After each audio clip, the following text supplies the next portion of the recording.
राम जी का मर्म कौन जानता है? केवट। अच्छा, इस चौपाई का थोड़ा सा गहराई से अर्थ करें राम जी। अरे मांगी नाव ना। आज राम जी, श्री जानकी, लक्ष्मण जी तीनों गंगा के किनारे खड़े हैं। तो किनारे पर खड़े होकर के केवट से नाव मांग रहे हैं। एक एक अक्षर का अर्थ करें। ए जी मांगी नाव ना। पहली बात, मांगी नाव। क्या राम जी ने नाव मांगी? इस चौपाई में हमारा ये जो ना शब्द है ना, ये बड़ा खतरनाक वर्ड है। हाँ, अगर इस ना को राम जी की तरफ लगा दें तो अर्थ पूरा चेंज, और केवट की तरफ लगा दे तो पूरा अर्थ बदल जाएगा। कैसे? अरे मांगी नाव ना, मतलब राम जी ने नाव नहीं मांगी। जैसे एक शब्द और है, रोको मत जाने दो, केवल एक कौमा का खेल। जैसे रोको मत जाने दो, अर्थ क्या हुआ भैया? रोक लो, मत जाने दो। और इसी को ऐसे कह दो, रोको मत। तो प्रभु जी अर्थ चेंज बदला कि नहीं बदला? ऐसे यहां है, अज मांगी नाव ना, मतलब राम जी ने नाव नहीं मांगी। और इसी ना को केवट की तरफ लगा दे तो क्या होगा? बोले मांगी नाव न केवटियाना। और बोले राम जी ने नाव तो मांगी है, लेकिन केवट नाव लेके नहीं आया। अच्छा बताओ भैया, कौन सा अर्थ सही माने? और लगातार निवेदन कर रहे हैं राम जी कि व्यक्ति पर शंका कर लेना, लेकिन रामचरितमानस की लिखी हुई चौपाई पर शंका मत करिएगा। यह सत्यता है। राम जी ने नाव नहीं मांगी, डंके की चोट से कह रहे हैं। ये तुलसी बाबा की लेखनी है। अज मांगी नाव ना। हाँ, राम जी नाव नहीं मांगे तो फिर नाव कौन मांगा? अच्छा सच बताओ भैया, अगर प्रधानमंत्री अगर बंबई आए आपके, तो ये बताओ भैया, प्रधानमंत्री नाव वाले को बुलाएगा या फिर भैया यहाँ के जो और कौन कौन होते हैं प्रधानमंत्री से नीचे, हमको पता नहीं हमारा, उनके सह कर्मचारी नाव मांगेंगे कि प्रधानमंत्री मांगेगा? कौन मांगेगा? कर्मचारी मांगेंगे ना। जब प्रधानमंत्री के कर्मचारी नाव मांगेंगे तो हमारे राम जी कौन है महाराज? वो तो ब्रह्मांड के मालिक है। बिन पद चले सुनई, बिन काना कर, बिन कर्म करी, बिदना ना आनंद रहित सकल रस भोगी, बिन वाणी वक्ता बड़ जोगी, आदि अंत को जासु न पावा, मत अनुमान निगम सगावा। महाराज मंगल भवन अमंगल हारी, द्रवो सो दशरथ अजर बिहारी, मंगल भवन अमंगल हारी, उमा सहित जी जपत पुरारी। वो राम जी नाव मांगेंगे ना? राम जी नाव नहीं मांगे तो नाव कौन मांगा? तुलसी बाबा ने लिखा, अरे राम सखा तब नाव मंगाई, सिया चढ़ा चढ़े रघुराई। राम सखा तब नाव मंगाई, प्रिया चढ़ाए चढ़े रघुराई। हो राम सखा तब नाव मंगाई, राम सखा तब नाव मंगाई, प्रिया चढ़ाए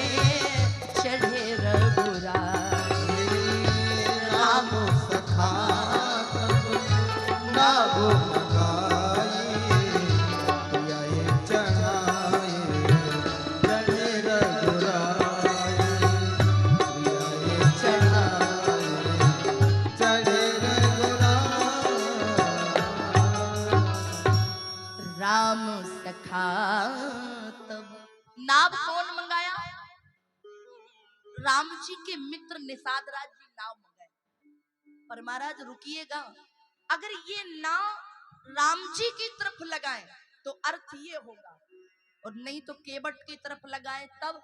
बोले भैया राम सखा, तब राम जी की तरफ लगाए तो अर्थ ये, और केवट की तरफ लगाए तो बोले भैया मांगी नाव ना ये जी के बटुआना।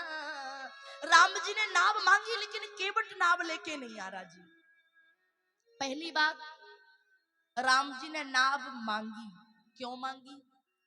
क्योंकि राम जी है ना गंगा के किनारे खड़े हैं, और जैसे केवट ने राम जी को आते देखा ना, तो केवट अपनी नाव को ले गया और गंगा जी के बीच में जाके गोल गोल गोल गोल घुमा रहा है।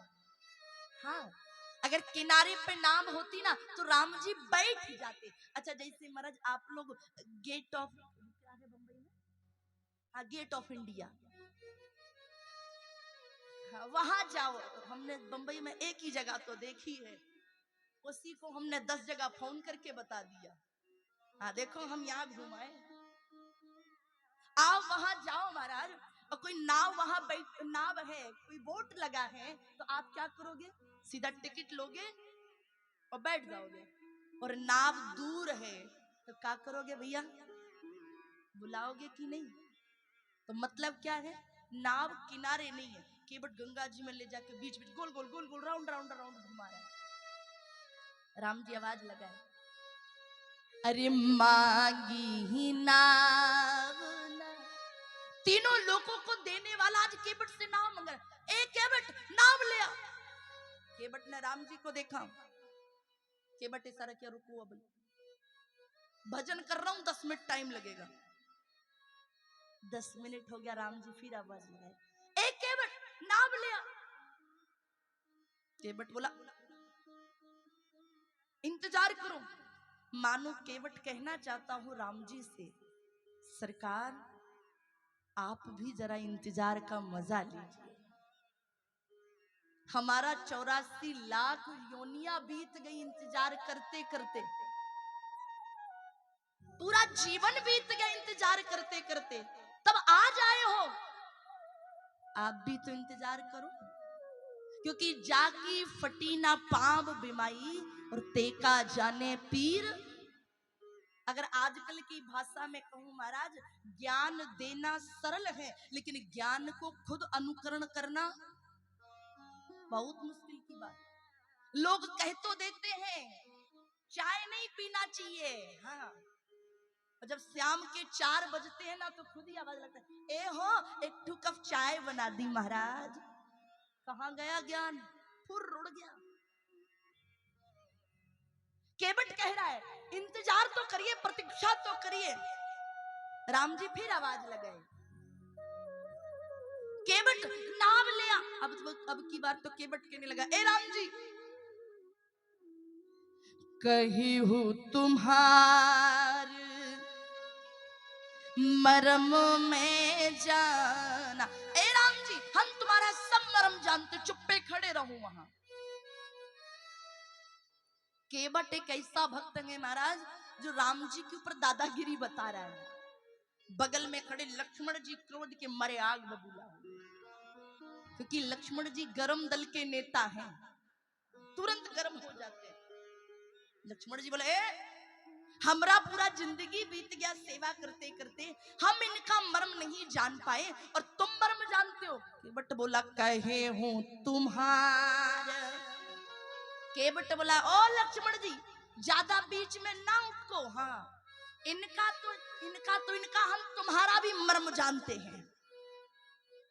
लक्ष्मण जी चुप। अच्छा यहाँ मर्म कौन सा है? मर्म समझ रहे हो महाराज किसे कहते हैं? माटी वाला मर्म नहीं, हाँ मर्म कहा जाता है राज को, है ना। अब इंग्लिश में क्या कहते हैं प्रभु जी?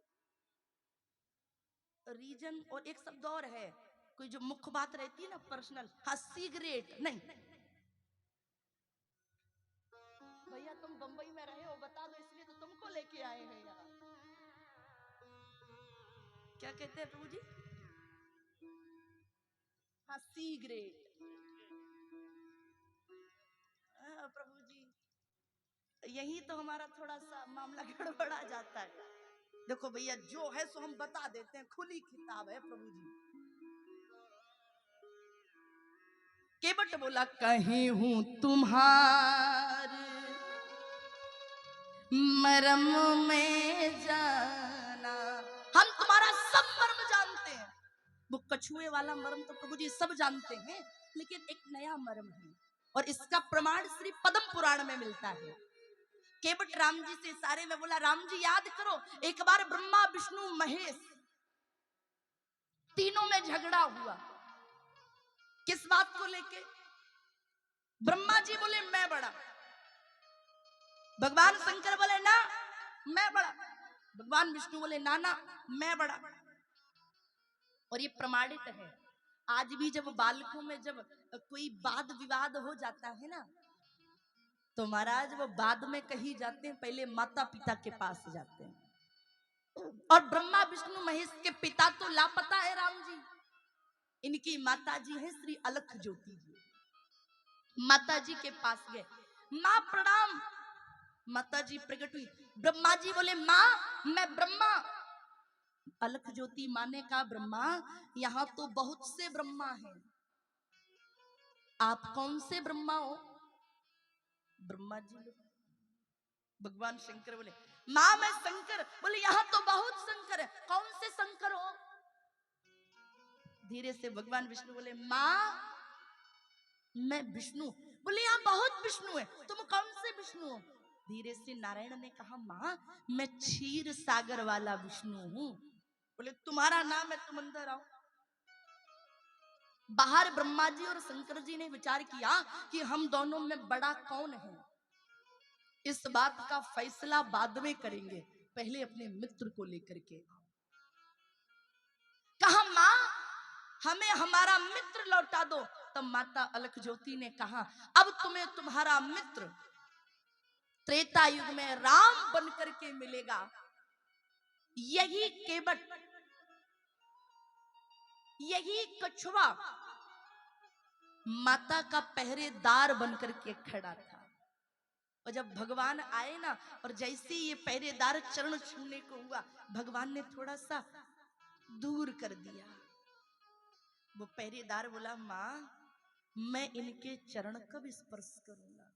माता जी बोली चिंता मत करो, जब ये राम बनेंगे ना तुम केवट बनोगे, और जब केवट बनोगे ना फिर तुम इनके चरण छुओगे नहीं, इनके चरण धो धो के पियोगे।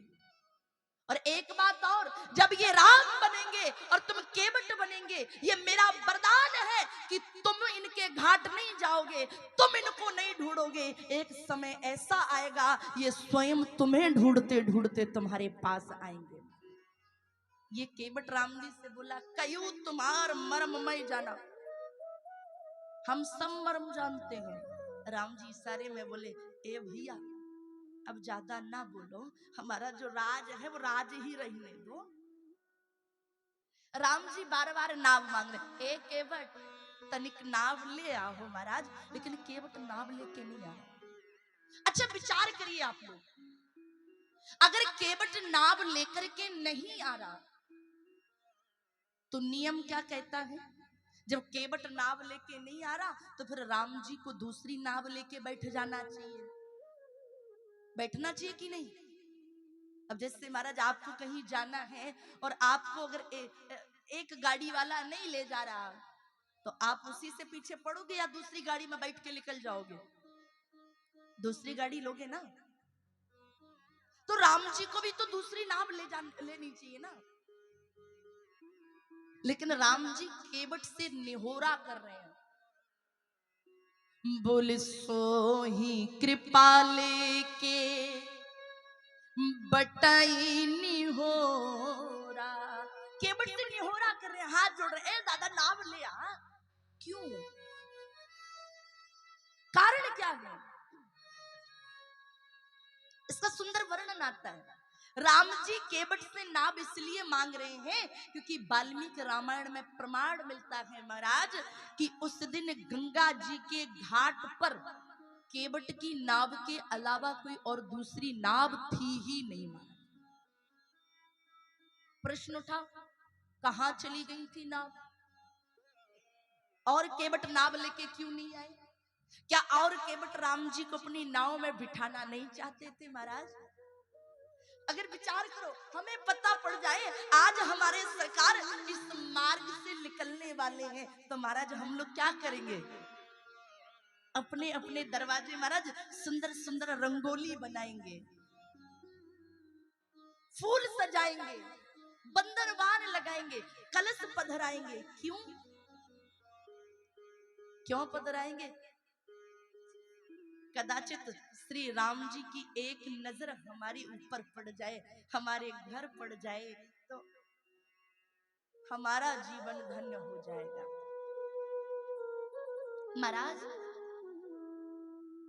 तो क्या वो केवट नहीं चाहते थे कि राम जी हमारी नाव में बैठे? केवट की नाव ही क्यों है वहां? प्रमाण वाल्मीकि रामायण में मिलता है। ये घटना उस समय की है प्रभु जी जिस समय एक बार कौल भीलों के राजा निषाद जब जंगल में शिकार खेलने के लिए गए, प्यास लगने के कारण जब कंठ सूखा, भूमि पर मूर्छित होकर गिर पड़े, उसी वक्त यही केवट आया और उसने निषाद राज जी को जल पिलाया। निषाद राज जी ने कहा, केवट तूने मेरे प्राणों को बचाया है, एक वरदान मांग ले, क्या चाहिए? केवट बोला, निषाद महाराज जब आवश्यकता पड़ेगी ना तब मैं मांग लूंगा। और जब राम जी ने निषाद के यहाँ जब रात्रि विश्राम किए, सारे केवट राम जी से मिलने जा रहे थे, ये भी मिलने आया, लेकिन जैसे ही सामने पहुंचने वाला था उससे पहले महाराज राम जी ने कहा, तो एक शब्द कहा, केवट ये बात सुन के राम जी से मिला नहीं, झाड़ियों में चुपके चुपके बात सुन रहा था। और राम जी ने कहा निषाद से, निषाद कल मुझे गंगा के पार जाना है, एक कोई नाव की व्यवस्था हो जाए। जैसे ही केवट ने सुना, मिला नहीं, वापस आया, महाराज निषाद को बुलवाया और यही केवट बोला, महाराज आपसे एक विनती है हमारी छोटी सी। और विनती क्या है? मैं बहुत बड़ा केवट नहीं हूं, छोटा सा केवट हूं, टूटी सी नाव है, और राम जी कल जब गंगा पार करेंगे ना तो बड़े बड़े केवट बड़ी बड़ी नाव सजा करके लेके आएंगे, और जब बड़ी बड़ी नाव रहेगी तो राम जी हमारी टूटी नाव में काहे बैठे? नाथ एक वरदान था मुझे, उस वरदान में आप मुझे इतना दे दीजिए कि कल जिस घड़ी राम जी गंगा को पार करेंगे ना, उस घड़ी घाट पर कोई और नाव नहीं होनी चाहिए, केवल मेरी ही घाट रही, मेरी ही नाव रहेगी घाट पर। और महाराज के साथ दूसरी बात, मैं राम जी से चाहे जो कह दूं, आप बीच में मत बोलिए। निषाद राज जी ने कहा तथास्तु, इसलिए केवल गंगा जी के घाट पर केवल केवट की ही नौका है। राम जी आवाज लगा, ए केवट नाव ले आ। केवट बोला, हम तुम्हारा सम्मर्म जानते हैं। राम जी बोले, भैया राज राज रहने दो, केवट बड़ा चतुर है। हाँ, केवट ने बात पलट दी। केवट बोला, राम जी ये तो बहुत पुराना मर्म है, हम तुम्हारा नया नया मर्म जानते हैं। नया मर्म कौन सा? अरे छुअत सीला नारे सुहाई, छुअत सिला भई नारे सुहाई, छुअत सिला नारे सुहाई, छुअत सिला भई नारे सुहाई, पाहन तेन काठे कठुना बाहर तेरा काटे कठुना केवट बोला छुअत सीला। केवट बोला राम जी हम एक नया नया मर्म जानते हैं। कौन सा मर्म? आपके पाँव में बड़ा जादू है, चरणों में। कैसा जादू है? बोले छुअत सिला भई नारी सुहाई। अरे गौतम ऋषि की पत्नी अहिल्या श्राप के कारण पत्थर बन गई थी, और आपके चरणों की जब धूल पड़ी ना, वो सुंदर स्त्री बन गई महाराज, नारी बन गई। और महाराज पाहन तेना काठ कठुनाई। पाहन मतलब पत्थर, और काठ मतलब, काठ किसे कहते हैं? हाँ, काठ मतलब लकड़ी। केवट ने कहा महाराज पत्थर से लकड़ी तो बहुत ज्यादा मुलायम होती है, और गलती से अगर आप हमारी नाव में बैठ गए तो होगा क्या? बोले तरनी मुनि घरनी होई जाई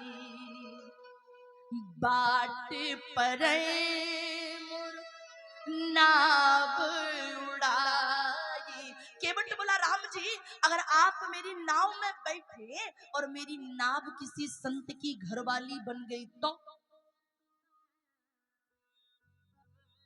और वो उड़ गई तो क्या होगा? बोले बाट पर मोर नाव उड़ाई। बाट, हमें लगता है तुलसी बाबा ने ये बाट शब्द महाराज आपकी बंबई से लिया है। हाँ। यहाँ के एक सज्जन जब हम इधर आए, जब वहां रुके हैं वहां से नीचे आए, एक सज्जन कह रहे थे तो मैं को जानता नहीं, मैं तेरी बाट लगा देगा।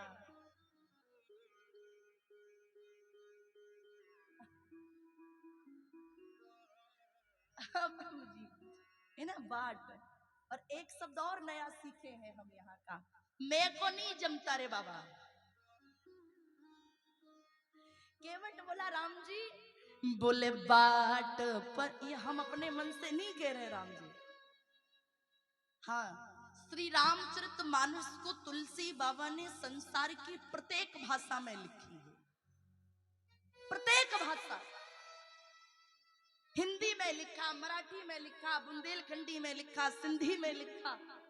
अरे यहाँ कुछ लोग बैठे होंगे कहेंगे अरे चलो तुलसी बाबा हिंदी में लिखे होंगे, मराठी में लिखे होंगे, गुजराती में लिखे होंगे, सिंधी में लिखे होंगे, बुंदेलखंडी में लिखे होंगे, बघेली में लिखे होंगे, अवधी में लिखे होंगे, लेकिन इंग्लिश में ना लिखे होंगे। अरे रहने दो महाराज, हमारे तुलसी बाबा रामचरितमानस में कई जगह अंग्रेजी के शब्दों का प्रयोग किया। आप कहोगे कहां?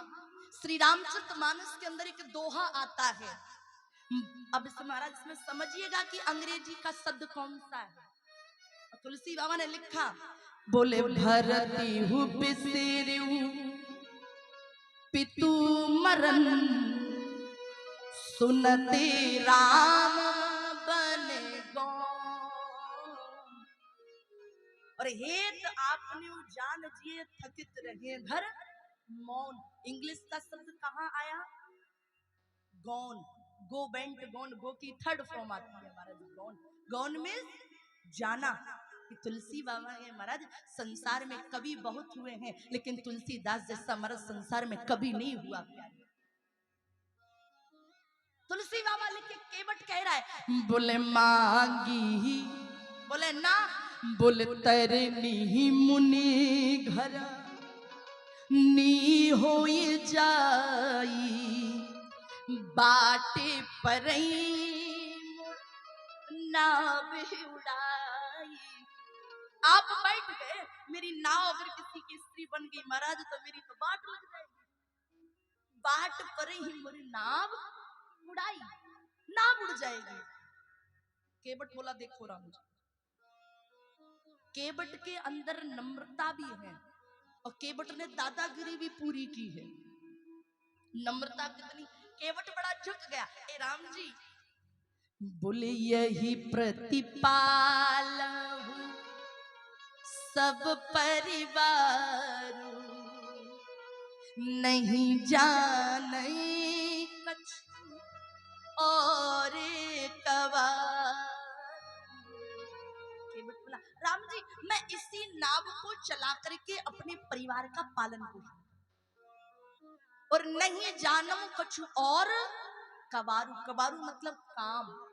हे महाराज हम कोई और काम नहीं जानते हैं, अगर हमारी नाव अगर किसी की घरवाली बन गई तो हमरा का होगा महाराज, ना, ना हम ना बिठा लेंगे, तुमको पार नहीं करेंगे। इतनी नम्रता। लेकिन अब केवट की दादागिरी, अब तो केवट ने महाराज दादागिरी स्टार्ट कर दी। केवट बोला ए राम जी जो प्रभु पारे अब से गाचे हूँ, मोहे पद पदम पखारन गए। केवट ने क्या कहा राम जी अगर गंगा से पार जाना है तो, और वो भी इसलिए नहीं, बोले जो प्रभु पार अब से गाचे, अब इस मतलब जरूरी पार जाना है तो, बोले मोहे पद पद। केवट ने ये नहीं कहा कि राम जी मुझे आपके चरण पखारने, तो क्या कहा अगर आपको गंगा के पार जाना है तो, अरे मोहे पद पदम पखारन गए। अगर आपको गंगा के पार जाना है तो आप मुझसे कहो कि मैं आप ये केवट मेरे चरणों को पखार। ये भाव। धीरे से केवट बोला राम जी अगर आपको गंगा के पार जाना है ना, तुलसी बाबा ने एक बड़ा सुंदर अद्भुत छंद निकला। केवट बोला राम जी अगर गंगा के पार जाना है तो करना क्या पड़ेगा, पद कमल धोए चढ़ा